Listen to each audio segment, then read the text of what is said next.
कौन है मनीष सिसोदिया और कहां से आए मनीष सिसोदिया, कैसे जमीन से आसमान तक का सफर किया मनीष सिसोदिया और उसपे अरविंद केजरीवाल सबसे ज्यादा भरोसा करते हैं, वो मनीष सिसोदिया।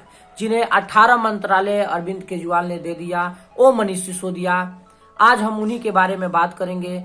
ऐसे तो अभी उनकी सफर बहुत मुश्किलों में चल रही है और ऐसे भी कहा जाता है अरविंद केजरीवाल के बारे में कि ऐसा कोई सगा नहीं जिसे अरविंद केजरीवाल ने ठगा नहीं।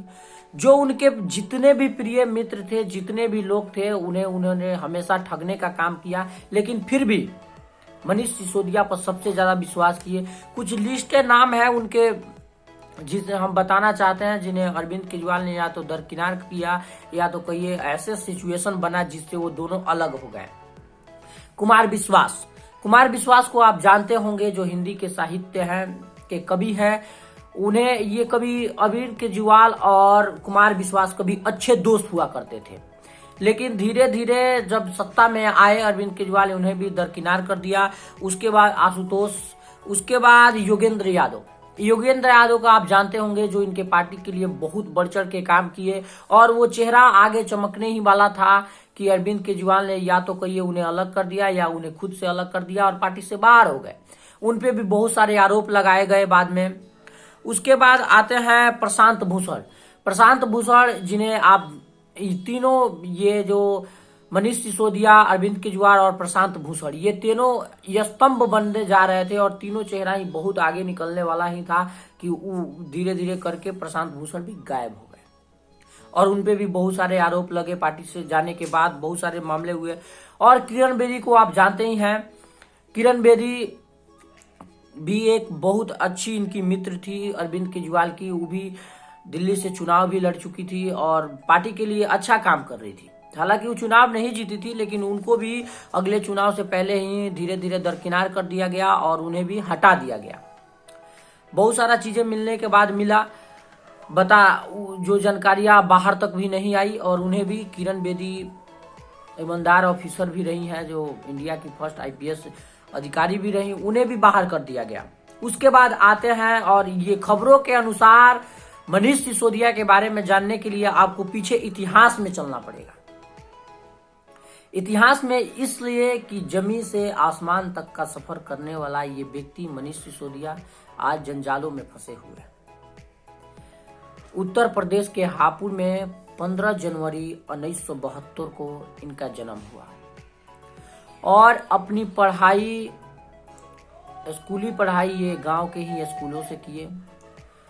उसके बाद आगे की पढ़ाई करने के लिए इन्होंने दिल्ली के विश्वविद्यालय में अपना नामांकन कराया और वहां इन्होंने पत्रकारिता की पढ़ाई की और पत्रकारिता की पढ़ाई करने के बाद इन्होंने समाचार, जो रेडियो पे आता था उस पे समाचार दिया करते थे, पत्रकारिता करते थे। वो टाइम था 2006 से 2011 के बीच में, जब ये रेडियो पे आते थे, रेडियो पे समाचार करते थे। उसके बाद 2007-8 के बाद से लोगों ने टीवी की तरफ रुख किया।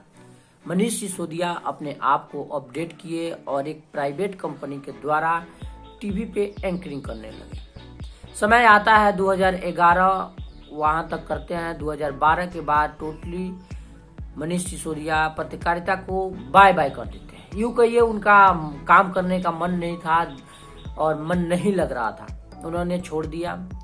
उसके बाद वो जो झुग्गी झोपड़ियों में रहते थे, जो दिल्ली के कुछ लोग जो झुग्गी झोपड़ियों में रहते थे, अन्ना हजारे ने जो संगठन बनाया था, जो विद्रोहियों के खिलाफ अपना धरना प्रदर्शन कर रहे थे, उसमें मनीष सिसोदिया ने जाके ज्वाइनिंग किया। 2012 में ज्वाइन किए। वहीं पे इनका मुलाकात होता है अरविंद केजरीवाल से और ये दोनों जो दिल्ली के कुछ इलाके हैं जो झुग्गी झोपड़ियों में रहते थे, ये उनके पास जाते थे और बिजली, पानी, स्वास्थ्य ये सब नोट करते थे, उनकी समस्याएं पूछते थे और जहाँ तक हो सकता था समाधान भी करते थे। यही करते करते 2013 आया। 2013 में आम आदमी पार्टी की स्थापना हुई और इसमें 9 चेहरे बने। कुछ चेहरे मैंने पहले बताया और ये कुछ बने, जिसमें दूसरे नंबर पर मनीष सिसोदिया का भी नाम आया और उसके बाद अरविंद केजरीवाल, ये दोनों बहुत अच्छे मित्र हो गए और साथ काम करने लगे। अब आपको हम बात करते हैं 2013 मॉडल पर जो गुजरात में चुनाव हुआ, उसके बाद एक्साइज की तरफ से इन्हें 1,500 करोड़ का इन पे जुर्माना लगा। साबुत के साथ छिड़खानी करने का भी जुर्माना लगा, सबूत मिटाने का भी जुर्माना लगा, ये दोनों पे लगा, बल्कि ज़्यादा ही मनीष सिसोदिया पर। उसके बाद दिल्ली में ये दोनों साथ में चुनाव लड़े और जो मुद्दा था स्वास्थ्य, पानी और बिजली और शिक्षा, ये चारों मुद्दे पे इन्होंने चुनाव लड़ा और चुनाव जीत भी गए। यही मॉडल पे पंजाब में भी चुनाव हुआ, बिजली, पानी, शिक्षा और स्वास्थ्य, उस पे भी, जिसमें स्वास्थ्य का जो बात करते हैं, जिसमें ग्रामीण इलाकों में जो जांच केंद्र, शिविर, ये सब लगाना था, इसका जिक्र किया गया है। दिल्ली में जो शिक्षा था, स्कूल को स्मार्ट क्लासेस के रूप में बनाना था, स्कूल को स्मार्ट बनाना था, सरकारी स्कूल को प्राइवेट जैसे स्कूलें चलती हैं साफ सुथरा वैसे बनाना था, नए भवन बनाना था, ये सब किया गया आम आदमी पार्टी के द्वारा। लेकिन जो सरकारी स्कूल जो बनाना था, स्मार्ट क्लासेस बनानी थी, उसके जो मंत्री बने या अध्यक्ष बने वो भी आज जेल में है।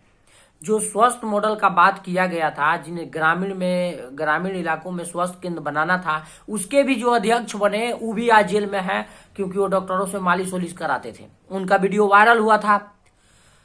और देखिए, अब बात आती है मनीष सिसोदिया की। आज मनीष सिसोदिया भी फंस गए हैं और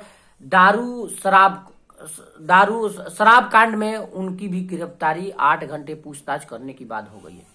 अब हम बात करते हैं कि क्या मनीष सिसोदिया के अलावा और भी लोग दोषी हो सकते हैं या सिर्फ मनीष सिसोदिया को भी दरकिनार किया जा रहा है, ये चीज आप बताइएगा। हम आपसे पूछना चाहते हैं कि इस केस में क्या मनीष सिसोदिया के अलावा और भी नेता आ सकते हैं, आम आदमी पार्टी के बड़े बड़े नेता भी आ सकते हैं या नहीं?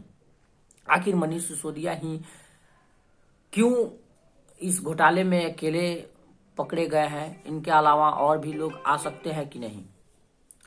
बाकी आप पे छोड़ते हैं। हम सोचे कि कहानी को बताना चाहिए कि आखिर मनीष सिसोदिया के साथ अगर जो हो रहा है उनके साथ और भी लोग हैं कि नहीं। जय हिंद, जय भारत।